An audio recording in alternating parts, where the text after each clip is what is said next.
Hello, everybody. Thank you so much for joining us. I can see everybody filtering in from the waiting room now. I'm just going to give a minute or so for that to happen. But thank you so much for joining us this afternoon or this morning or this evening, depending on whereabouts in the world you might be joining us from.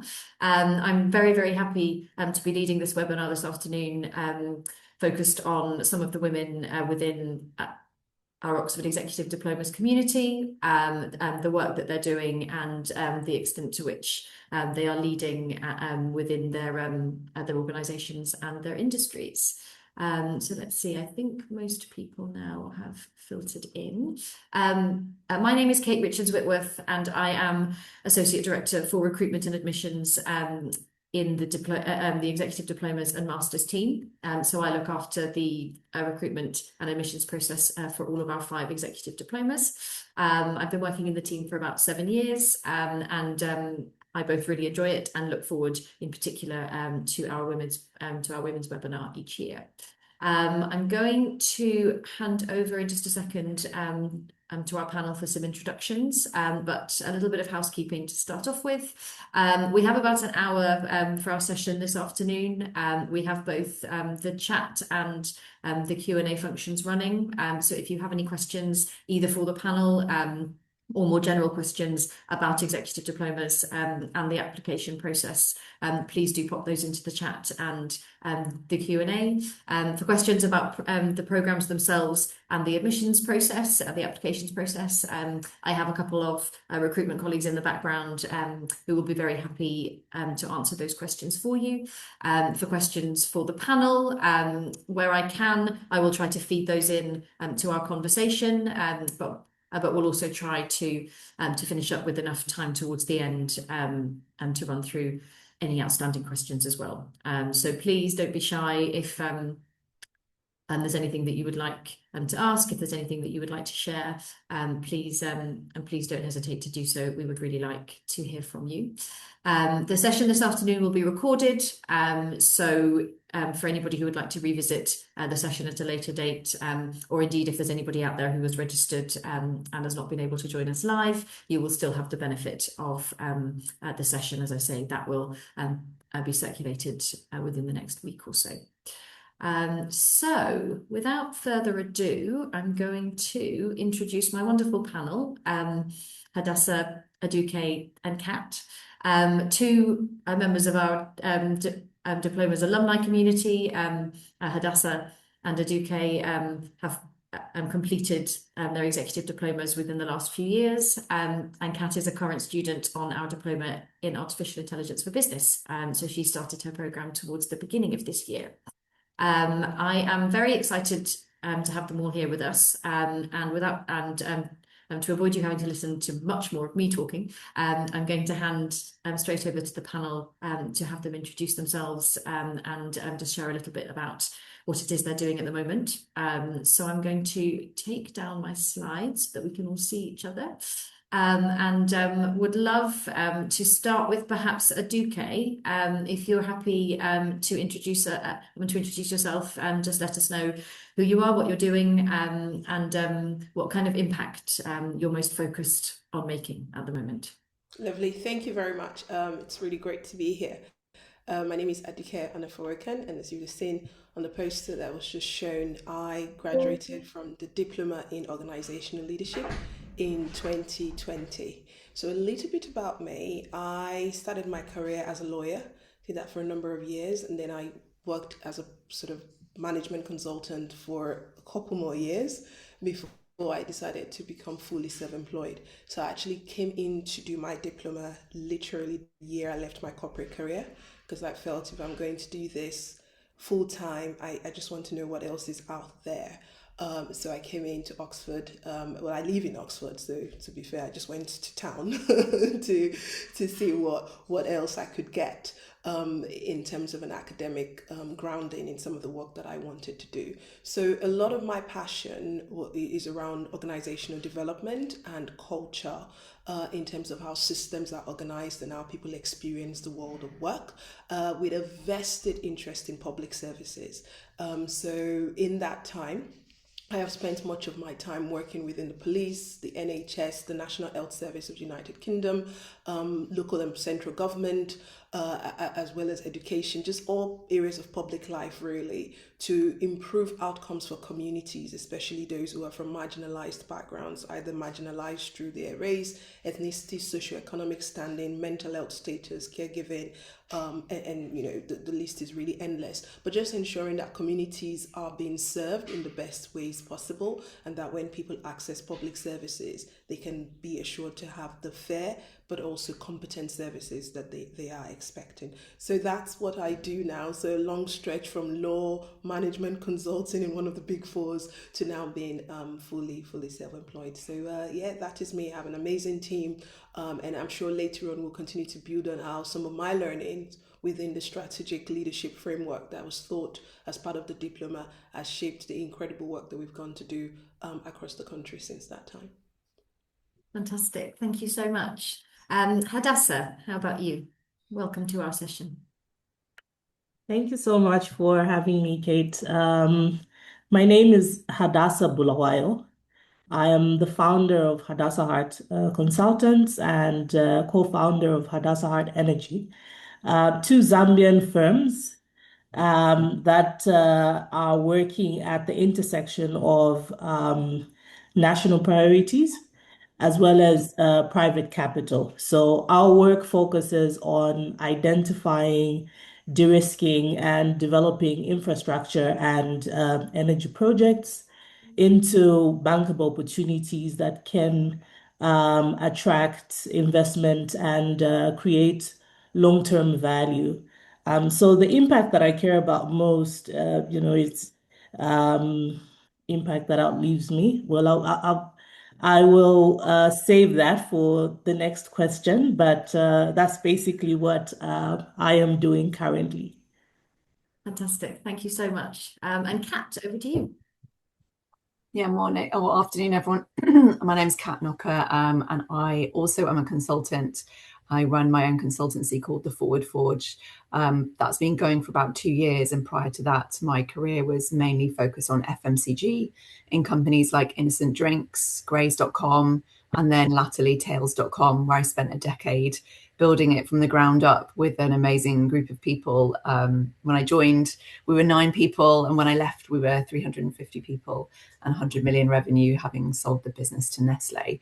So I've had a really fun career in consumer goods focused companies where we're trying to do something different. So impact has always been, I've only ever worked for mission-led companies, which is such a pleasure, but also I realized a privilege as well. And therefore, what I do now is continue to work with SMEs and startups here in the UK through the Forward Forge, my consultancy. And I work typically across strategy, innovation, and increasingly AI and AI strategy. Normally, they're founder-led businesses. And so from an impact point of view, that just feels so great to partner with founders who care so much about their business, but maybe they're at a scale where they need some external help or they just need a bit of extra capacity. And so it's really rewarding to jump in and handle a complex project and get to the end and have felt like you've made an impact on a business that people really care about. So yeah, that is me. Fantastic. Thank you all so much. Lots of variation there, which is always nice. But also kind of really nice to see that impact theme coming out for all of you, and the different ways that and that's appearing as a thread through your careers. I think Hadassah looks like her video has dropped off for a second. So let's move on to thinking a little bit more about that sort of impact piece and that leadership piece. The business school works with a kind of an impact from within sort of idea, and that's increasingly embedded into the way that we work as a school, but also the education that we provide. And so I wanted to start off not thinking specifically about impact, but sort of leading and sort of impact within that context.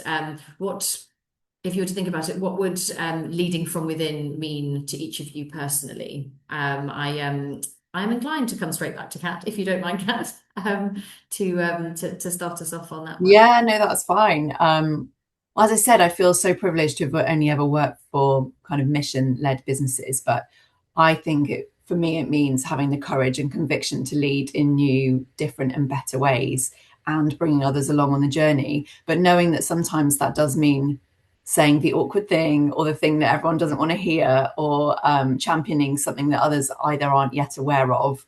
And sometimes that takes a lot of guts. But knowing that you're doing so for the right cause is always going to make that easier when there's any resistance or challenge, or you have to get other people on board, stakeholder management, etc.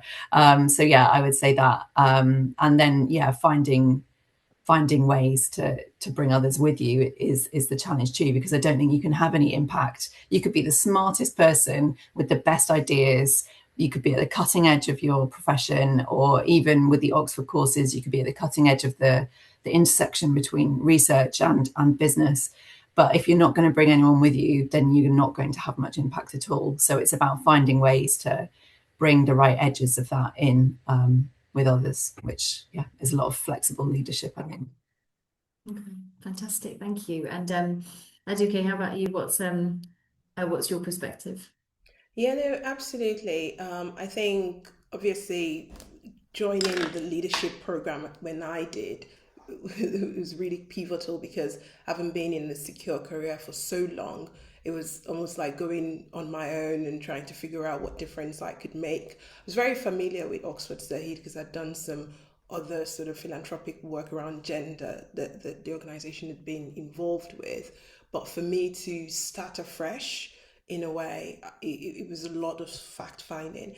I had about a couple of light bulb moments within the very first week. I suppose the first was when Professor Sudopsin said, "You're here now, so he didn't make a mistake. You got in here on your own merit." And I just felt that was really powerful because it spoke to perhaps the imposter syndrome that was in the room, because essentially you've got 54 people who are pretty much experts in whatever it is that they are doing. And you kind of go in there and you think, oh my God, where do I fit into all of this? So I think even starting the diploma on that note really gave me a bit of grounding that, okay, you're here now, you can kind of do what you need to do. But what I found interesting was obviously I came into the diploma to learn how to do a little bit more around organizational change. But the very first three modules were really thinking about you as the leader.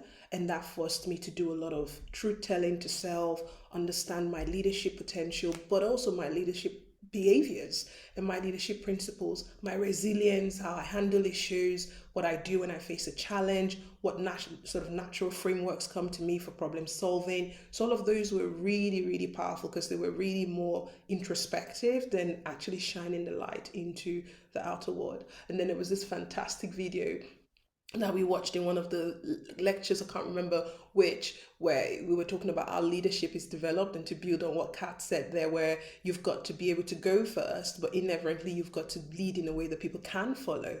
And I think that's where that switch then came from. Okay, when I've done all of this work on myself, how do I translate that in a way that people can actually believe, tune into what I'm saying, and actually believe that there is something worth following there. So my experience through the diploma has been very much inside out. And I think that that's where the transformation lied for me, was really just listening to those principles and thinking about my own life and who I am as a leader and how I show up. Fantastic, thank you. And Hadassah, how about you? Thank you, Kat. I'm so sorry I had to switch off my video. Yeah. So for me, leading from within means recognizing that meaningful change doesn't always come from outside. As an African, living in Zambia, some of our greatest opportunities already exist within our communities, our institutions, and the people. And so leading from within, for me, like Kat said, is having the courage to start where you are, with what you have. And I believe that while building partnerships that strengthen, local leadership is a good thing, we also need to be able to accommodate others, that are able to add the value that we seek. So leading from within, is really about believing that transformation can be led by, those closest to the challenge. So that's how I see it, and personally, to me, that's what it's about. Fantastic. Thank you so much. Again, some really nice synergies, I think, sort of there around the experiences that you've had and the work that you're doing. We've had a question from the audience, which I like. It also links quite nicely to one of the questions that I was also coming on to. The question is initially for Kat. Sorry to come back to you, Kat, but we can expand kind of across the panel, I think. So Carla, hello Carla, thank you very much. Asks, how have you sort of managed the challenges of influencing others to break paradigms? And sort of for me, I would link that a little bit to a question I had around pushing for change when it's uncomfortable or potentially unpopular. And Kat, I think it is sort of a nice one to come back to you on because I feel like you've touched on that a little bit. Yeah. I've got two examples actually. One is, as I said, many of the companies I've worked for have been trying to do something a bit different. And so I guess I've been infused in this, doing stuff that other people don't know. Like when I first told my friends and family I was moving from Australia back to the UK to start a pet food business, they were literally like, what are you doing? So I feel like even on the personal level, there's always been this friction and you have to have so much conviction. Like, guys, it's going to be massive. I mean, now, obviously, everything's all about pet everything. Luckily, we got that one right.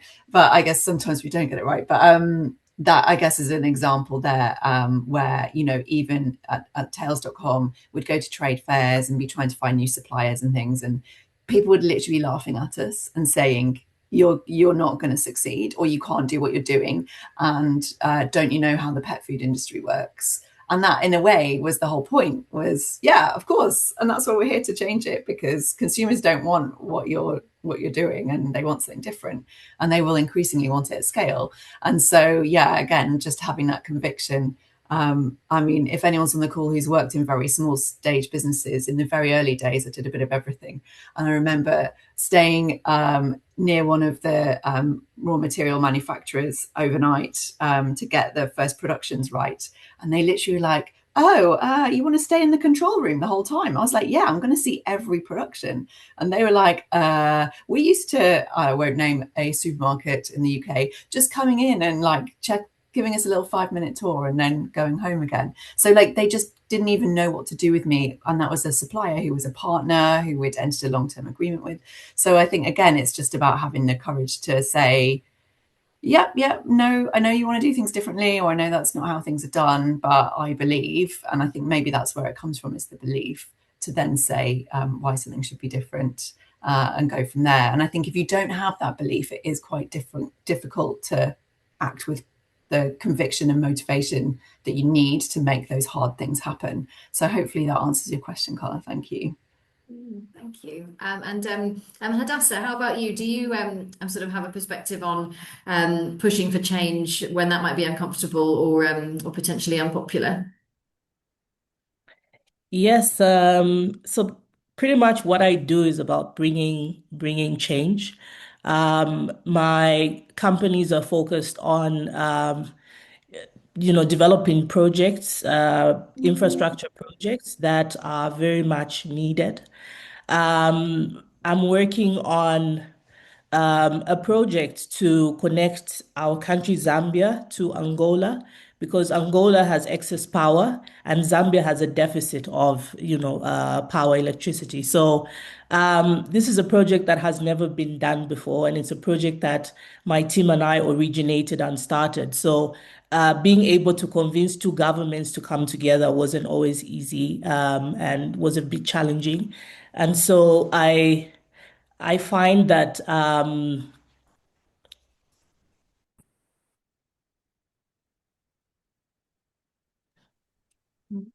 can you hear me? Yes, yes, yeah, we can, don't worry. Yes. So that intersection of being able to bring together the public sector, the community, and stakeholders, sort of um, I'm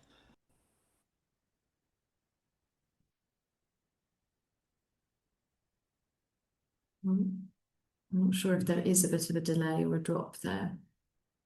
Let's see if Hadassah will come back.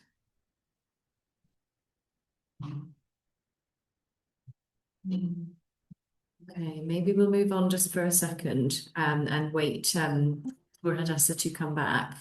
Aduke, I don't doubt that you would have something very interesting to say on this question, but there's been another question drop in to the chat that is not sort of unrelated, but I think might also be a really interesting one for you to think about, and then we can explore a little bit further. And that's from Omobosola, who asks about the mindset shift that you made when you were transitioning, not you necessarily, full stop, but when one is transitioning from leading as an employee to leading as a business owner. And that I thought, sort of based on your introduction, might be an interesting one to come to you on, to both of you on, in fact. But Aduke, yeah, what do you think? Yeah, I mean, I'll just kind of circle back very quickly in terms of transformation, because most of what I do is leading difficult change. And systems are very slow moving tankers.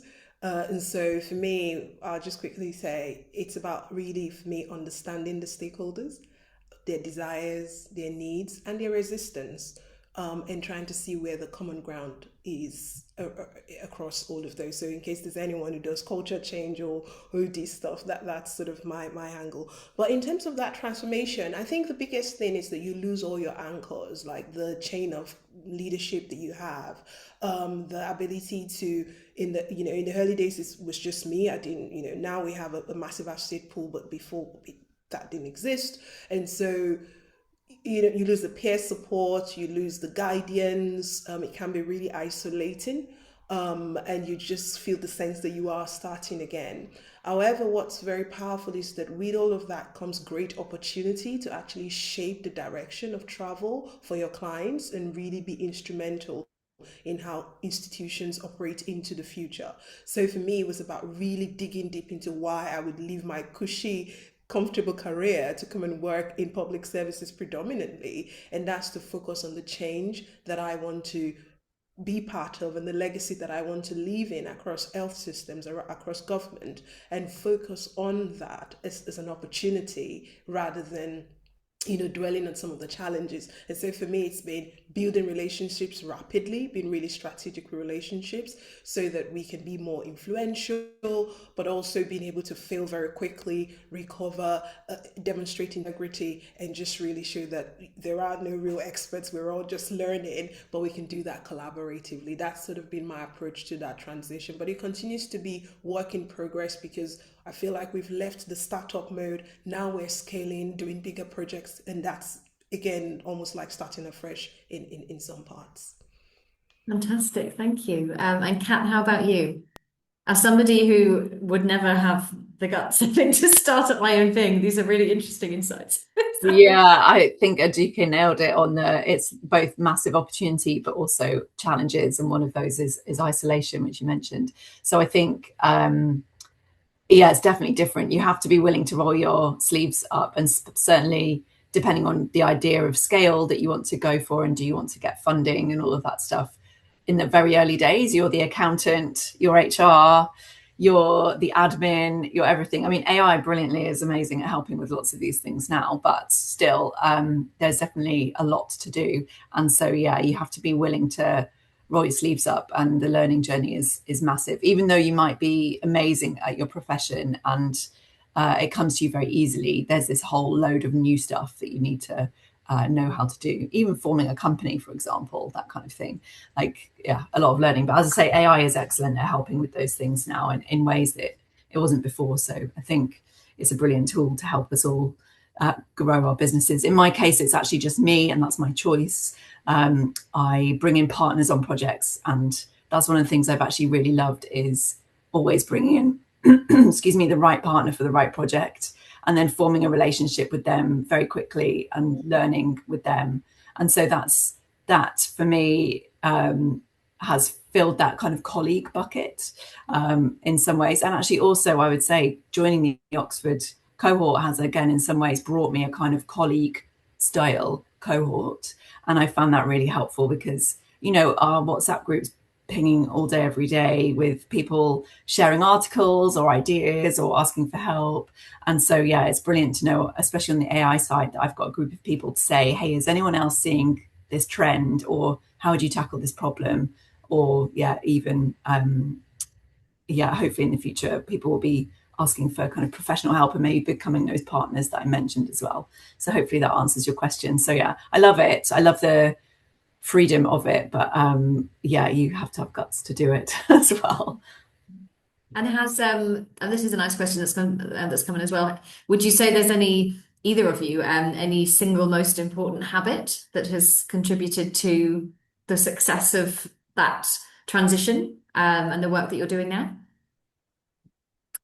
Kat, you nodded there, so let's come Yeah, mine is, I've got a phrase which I say to myself all the time, which is, there's no such thing as a bad conversation, which is, even if you go to meet someone for coffee to talk about a project and it turns out it's actually pie in the sky and it's never going to happen, still you made a contact, you learned something, they met you, they might refer you. And so for me as a consultant, I've really found this, just trust that those moments all come to something eventually. They might not come to something immediately. So you've got to take the long game approach. So go to conferences, meet up with someone for a speculative coffee, go to a networking event. You just never know what you might learn. And sometimes it closes a door, and that's fine. That in itself is a good thing. Or it might open a door or open a new referral or something.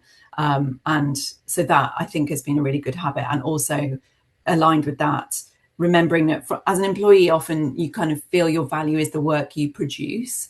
Whereas sometimes as a consultant, you might be selling work, you might be preparing for a talk, you might be doing some things that previously you wouldn't necessarily have considered as your work. And so it's about considering that everything you do is work as a consultant or a business owner, even if it's not stuff that you're paid for directly, it's all contributing to growing something in total. So yeah, those are my observations. But my business is relatively small, so and very specific in terms of consulting. So it may be there are other learnings to take from different scale of organization, but yeah, those are mine.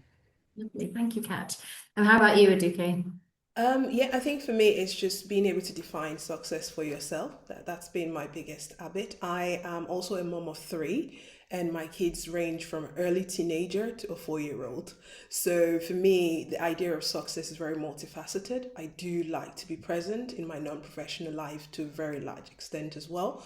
And so for me, even the pace of the growth of my business has reflected the different dimensions of my life. And so obviously you might look at things, oh yeah, I could have scaled faster and harder. Yes, but I wasn't prepared to do that necessarily because I wanted to be successful in other parts of my life. So for me, I think that's my probably most treasured habit, is that I always look for balance. And the idea of success for me isn't necessarily revenue. That's important, obviously. You want a viable business. It's not all about revenue. It's not all about scale. For me, it's really about presence and balance and being able to actually enjoy the journey. And I often say the day that I can no longer enjoy the journey, then I might as well just go back to corporate, because it was easier there, and all of that. So I think for me, it's about being able to just step back and define for yourself what a successful week looks like, what a successful quarter looks like, what a successful year looks like, so that you can actually enjoy and feel that sense of fulfillment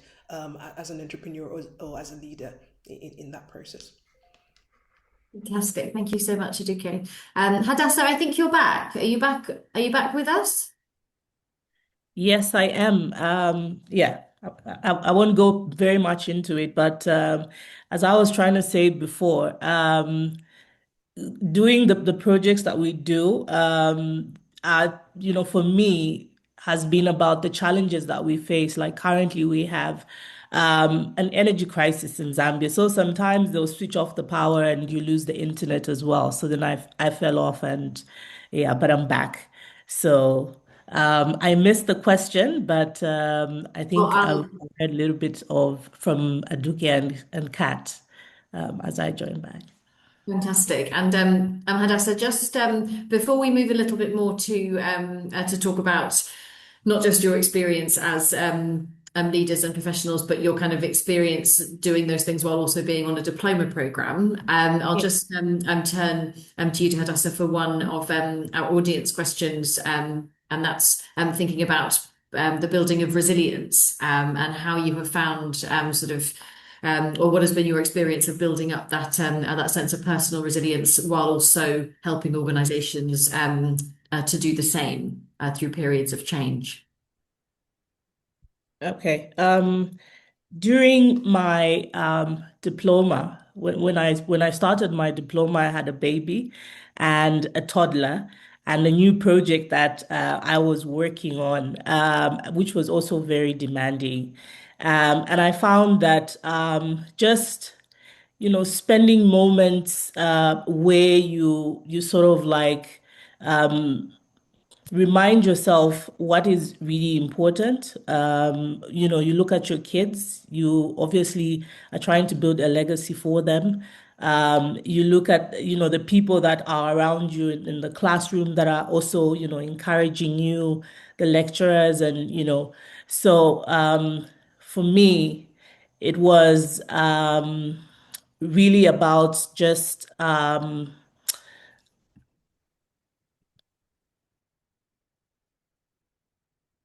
see she's still there.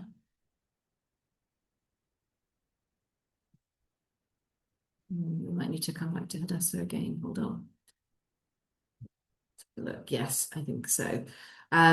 So let's move on then a little bit, just to think a little bit more about that diploma experience. As I said at the beginning of the session, Aduke completed her diploma a few years ago now, and Kat is still working. And Kat, you're still working through yours. Kat, what was it that brought you to the diploma program at this point in time? What about kind of that journey as a founder that you've been on made you think that now was the time to go back to school, I suppose? I think the AI in particular is obviously my course is AI, but the direction of travel in AI has gone from like companies saying, do we need to adopt it? And it's a choice through to it's essential. And we all need to work out how to live with AI and how to use it in ways to help us be the most competitive, but also maybe sustainable organization. I mean, achieving that is a challenge. But I think for me that just awareness that noise had reached a point where I was like, I need to be in this. I'm a generalist, so I offer services across a wide variety of things, and including strategy. So I felt like AI and strategy just nest together. I've always been an AI early adopter. Actually, I part of a really small company that does school reports using AI. And that's my friend's business. And I've always been, I helped him out with the business from early days, Real Fast Reports it's called. And amazingly, people are still using the product, even though AI has moved on so much since then. But so I had my, what people call their like AI wow moment a long time ago, where I like first got my hands in and was like, oh, wow, I suddenly felt like this tool is going to deliver so much. And yeah, felt the power of it. And even then, those were the old models, and it's moved on so much since then. But so I really wanted to bring the kind of structural thinking behind AI rather than just kind of, you could go in a million different directions with AI. And I just really wanted to come back to that kind of academic structure. My first degree was in Oxford as well. So it was a pleasure to return to Oxford. And that was a big part of my motivation was, yeah, to kind of come back and really re-experience Oxford. And yeah, it's been brilliant. And then lastly is the cohort. So there are lots of online courses that you can do on similar topics. They're not as long, they don't last for the whole year, they're not assignment based, and they don't have cohorts. Now, that doesn't mean that they're bad courses. They might be right for people who want to get something done a bit quicker. But for me, the length works well alongside work, and I wanted to do the assignments to really embed my learning, and then having the cohort, as I said, is like having a colleague base. So that has been really great. Someone gave a talk in our first week, and they said 50% of the value is the cohort, which I think I would probably agree with. Good. We're allowed to say that because the faculty say it too, or because once I heard a member of faculty say it. But it's always lovely to hear that from and from a participant perspective, that's something that you find as well. So, Aduke, how about you? Yeah, I mean, similarly, when I joined Oxford, it was really for me to I wanted to just upskill, but I'm quite familiar with the university, as I said, because they were sponsors of my social enterprise for years. So I just trusted that, of course, this is going to be great. And it has been great. I have met business partners on my cohort. I've met so many incredible. You are right. Actually, I've never thought about it that way, but the gift was really the people. My wonderful late friend, who unfortunately has passed, Diane, Sarah Blackton. Met a lot of phenomenal people on the program, and some I actually even partnered with. In business as well. And some of my highlights were, obviously I always said, okay, I want to do a TEDx talk. I did that, but I said I want to debate in the Oxford Union. And so through the diploma, I was actually selected to debate at the Oxford Union, and we won. So for me, that's a massive highlight. It was just really good vibes, lots of great people. You are right, the WhatsApp never sleeps. I really should do more, and 5 years on, I can tell you it still doesn't sleep. And I get really jealous when I see people like meeting each other. I'm like, I need to really go out and do a bit more. So for me, the people element, just the historical value of all of the experience, going around the buildings and meeting people from across the world, or having that kind of shared connection is really, really powerful. But beyond that, the academic, the rigorous nature of the program, similar to. And that's how I was pregnant for most of my diploma. And actually, I gave birth on the 22nd of February, but I submitted my final write-up on the 19th of January. I don't know how I passed.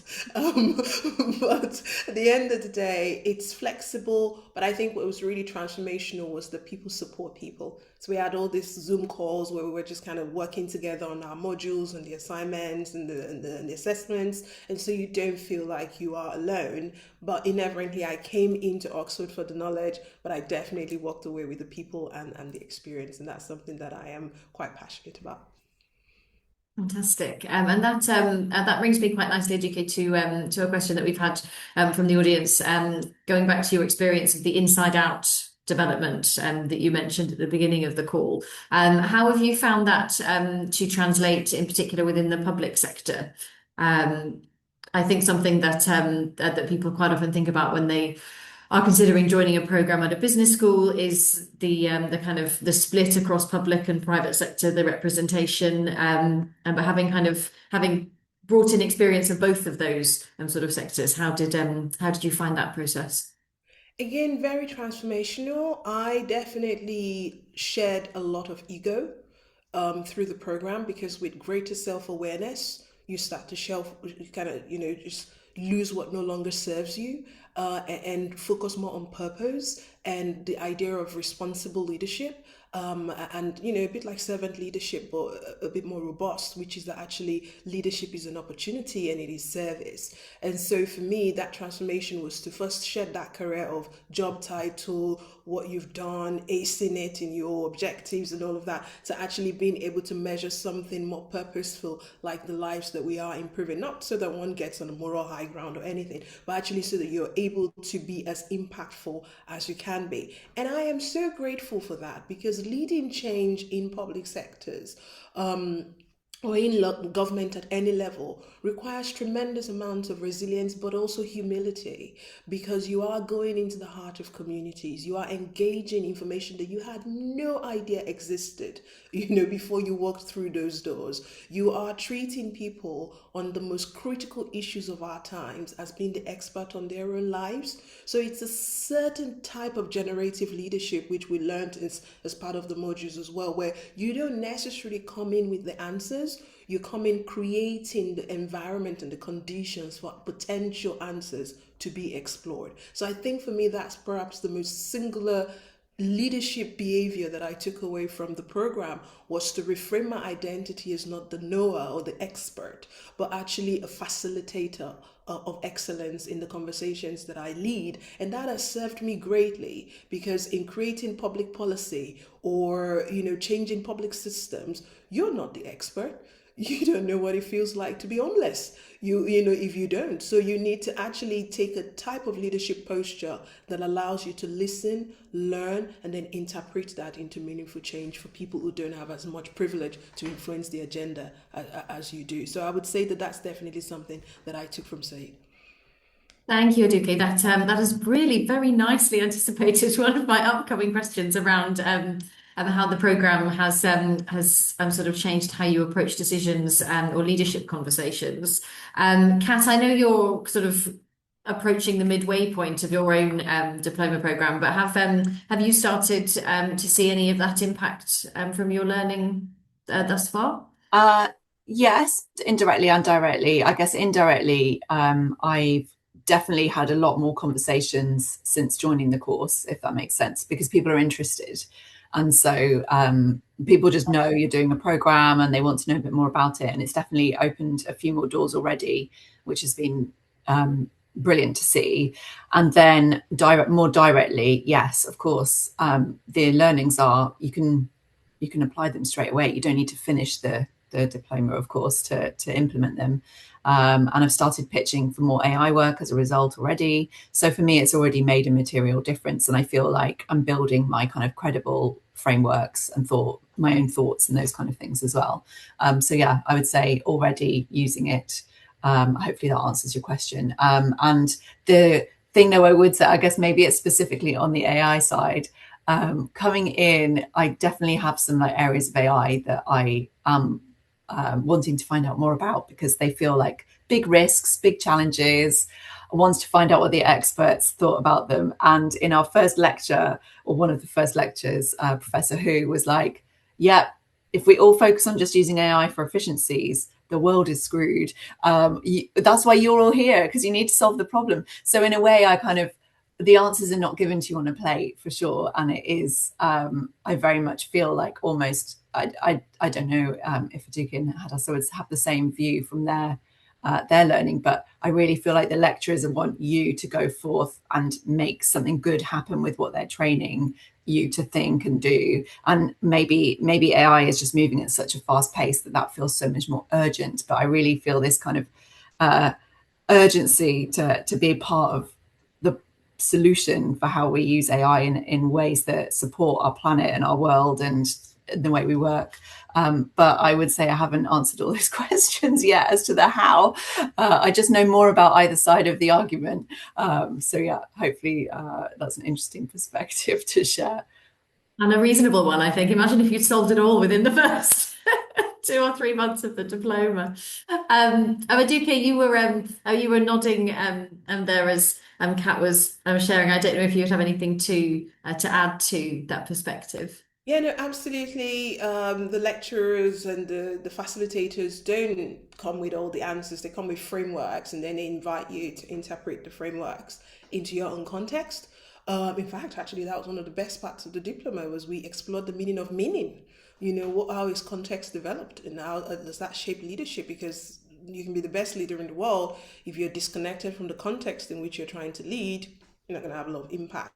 So, and interestingly, my sister at that time was also doing a similar diploma at a really top university in America. So we kind of compared notes. Not going to mention names, but I found that the Oxford experience is definitely more exploratory in nature, because it allows you to test the boundaries of the knowledge in your own context. And I found that really profound because you hear all these frameworks and a lot of them have been designed around private sectors and you're thinking, can this work in the NHS though? And actually it does. And I think that there is a massive opportunity there for us to potentially start to take some of our real life adoptions of these frameworks back into the university as well in terms of case studies of how these things really do work. They may sound quite rigid, but in the real world, they're flexible enough and they can solve real problems. Obviously, the nature of my projects, I can't really speak much to what I do in terms of tangible examples, but I would say that, some of those frameworks have been really transformational in the work that we continue to do. Fantastic. And just before we come on to a couple more of our questions that have been submitted by the audience, and partly because this is always a question, well, this is a question that is always submitted by the audience. How do you find fitting it all in? The diploma and the job and everything else that is going on. DK, what did that look like for you? I don't fit it all in. I'm being really honest. Every week there's a spillover from the past week. Every quarter there is a spillover from the last quarter, and every year there's spillover from the last year. I do try to take a pie chart approach to my life, and at the beginning of every week, I try to at least be mentally conscious of which slice is going to get the best and the biggest. So, like this week, I'm acing it. I've got this workshop I'm on at 3 p.m. I've got another. I've been everywhere doing a lot of work, but I know that next week I'm going to be at a cricket tournament, and then I'm going to be at an athletics thing, and then there's a concert I think on Friday. So that the next week is going to look significantly different to this particular week, and that's okay. So I kind of am really kind to myself. I'm just one person. I trust myself. I trust my values. I know I'm trying my best. But that means that sometimes I say no to a project, or actually I am unable to be there for my sister because something else has come up. So for me, I don't think I fit it all in, but I am leading from a good place, and I'm trying to be as kind as I can to everyone else, but also to myself. Great. And Kat, how about you in the thick of the diploma at the moment? How are you fitting in your pre-reading and your assignments and getting yourself to Oxford? How's that going? Yeah, it's a lot. I like Aduke's approach, actually. I might adopt that for myself. Be a bit more flexible. Yeah, I've now that I've understood a bit more about the pattern of the modules and how they work, it's helped me, because I think in general, when we're talking about joining the diplomas, it's around 8 hours a week, for example, is mentioned. It's not linear, so it's not like it's 8 hours a week every week. Some weeks are more, like an assignment week is a lot more. And then when pre-reading is out, it's up to you. If you want to do all of the pre-reading, you can. If you want to do only the essential, you can. And so then it's up to you as to how many hours you want to put in. So from a course point of view, I'd say now I've understood a bit more about the kind of ebb and flow of the requirement of work. It's a bit easier because now I know, for example, to like block out the assignment week, and to the week after I've been for a module to do my write-up from the week. Like I've just kind of made a bit more of a pattern, and that's been really helpful of how I work, because then I can arrange my schedule around it. But yes, it's a lot of work, but then life is a lot of work, so yeah, it all fits in somehow. And if you need support systems, obviously get your support systems in place to make it work for you. And that's kind of my trick, I would say, is having my support systems and an understanding husband who knows why I'm doing it. And again, comes back to that thing about like, why are you doing it? If you're just doing it to get Oxford on your CV, that's not going to carry you through the night you have to stay up till midnight writing an assignment. But if you're doing it because you really care about it and the topic is meaningful to you, and you think it's going to really enrich and enhance your career in a way, then your partner or whoever, whatever your life setup is, will be very supportive of you doing that, because they can see how important it is to you as well. And in my case, that's been super helpful. Great, thank you.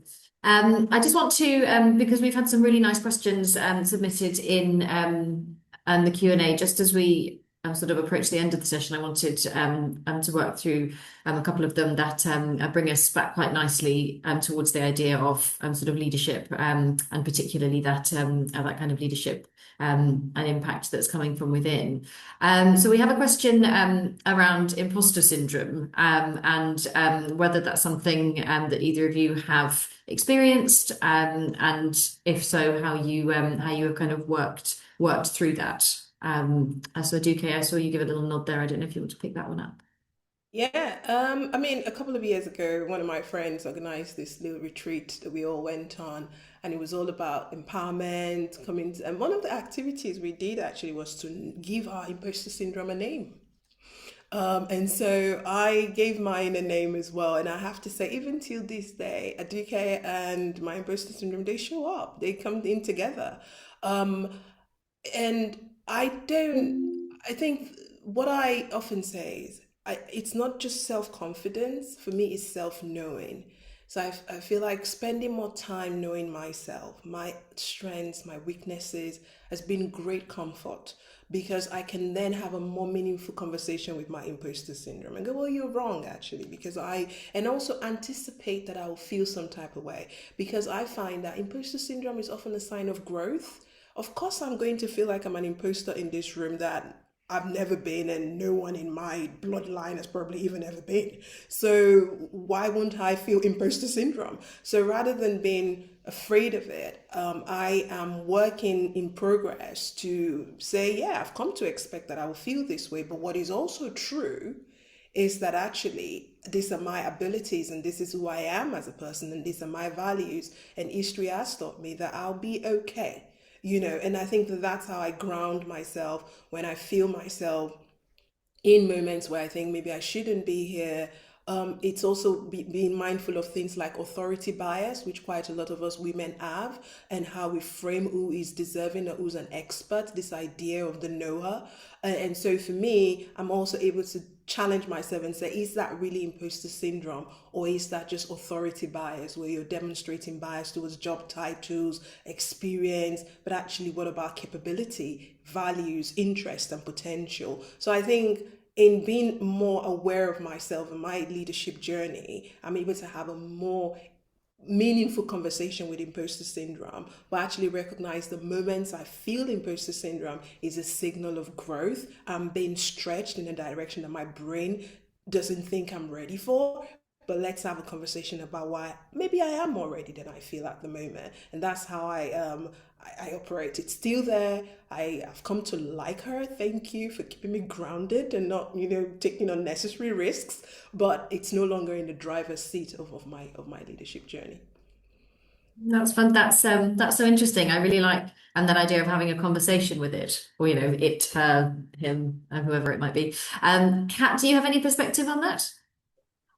Yes, I guess I feel so fortunate to have come up through some companies that, might sound innocent drinks, for example. Everyone thought we just lounge around on beanbags the whole time. I mean, there were beanbags in the office, but actually the people that founded those companies were very structured. And so I feel very grateful to have come through some companies with some really thorough frameworks in the background. And Innocent Drinks always invested so heavily in people training, people culture. And one of the frameworks we learned about there was around sphere of control, sphere of influence, and sphere of concern.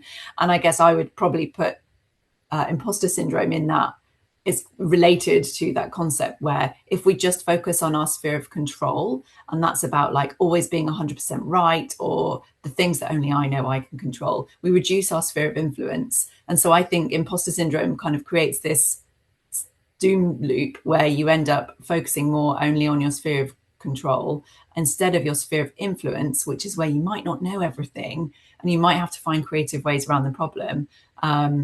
And then, do things in a different way and face into being wrong or face into saying the unpopular opinion or whatever. And that grows your sphere ultimately because you're growing out your sphere of influence. So, I feel grateful to have worked in places that had those frameworks from early to be able to like pop these emotive topics into frameworks so you can actually kind of maybe similar to naming the imposter in your mind. It's the same kind of idea to like put it in a box that is a framework and then think about it from there.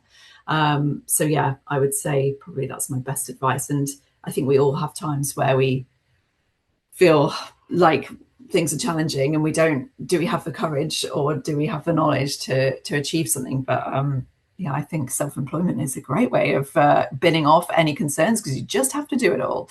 And you have to take on projects that feel super challenging, and as I say, be the accountant, the lawyer, the HR, and yeah, throw yourself in there. So yeah, hopefully that's helpful. Fantastic. And then just in the last 5 minutes, because I also have these final couple of slides to share, but this is, I'll come to each of you on this, but what is one piece of advice you'd give to someone who wants to start creating impact from wherever they are today, wherever they're starting from? Aduke, let's come to you on that one first. I would say, it sounds a bit cliche, but start where you are, with who you've got, and with what you can do. Just look around you and begin. Leadership isn't just about visibility or platforms, it's about impact, as you've rightfully asked. And so, whatever problems you're trying to solve, whatever areas of life you're trying to contribute to, begin today. You can start with a blog post. You can start with a letter to your politicians. You can start with a letter to the leadership team around you. Like, just start. One of the most profound poems, I can't remember the full title now, is this: it's not fortune favors the bold, but actually this idea that providence will work together, the universe will conspire the moment you set out. I'll see if I can find the full poem and put it in the chat. So just start. People, you will meet new people along the way, new opportunities will emerge. You will find that the journey has its own mind and it will kind of lead you as well. So don't hesitate. Put that little blog post out there. Write that email. Create that website. Just start. Thank you, Aduke. How about you, Kat? I'd say it's so much more motivating to be delivering with impact than the alternative. So longer term, it's going to make you a happier, healthier, more fulfilled person if you are actually truly having impact. That's something that you feel good about. So that would be my number one piece of advice: is find the thing that focusing on delivering impact for makes sense for you as a whole human in your life, in your world, and don't go putting all those hours into something that impact isn't going to be something that motivates and engages you. And with that, then sometimes I think you have to be bold or brave or go against the flow, but ultimately it's so much more enjoyable. And yeah, I think that probably overstates the challenge. I think if you are actually delivering impact, it will just feel that much more enjoyable and motivating and engaging. So yeah. Fantastic. Thank you, ladies, both so much. And to Hadassah, who I don't think has managed to rejoin, but who joined us for a little bit. So thank you very much also to Hadassah. I'm just, as I said, or as I say to finish up, going to reshare my screen very quickly. I can remind myself of how to do that. Go on, here we go, share. Just so that everybody can see. I hope that those of you who have joined us on the call this afternoon have done so because you are interested in the idea of also joining us for an executive diploma program. And if that's the case, we would very much like to hear more from you, and we would be very happy to support with any application. I just wanted to put a quick slide up here with regard to the application requirements for those diplomas, so that people can take a quick look. We have an application deadline coming up at the end of June, on the 29th of June, for 2027 diplomas. That application deadline is also our scholarship deadline for 2027 programs. So if you would like both to make an application for a diploma program and for a scholarship, you need to make sure that your application has been submitted by that date. For anybody who is looking to learn more about an executive diploma program, please reach out to a member of our recruitment team. The team looks after diploma programs on a regional basis. So you'll and so in terms of the person that you'll be in touch with, that will depend on whereabouts in the world you're based. But please do reach out, ask questions, get in touch. It's what we're here for. We love to hear from you, and we love to support. We would love to support your journey to Oxford.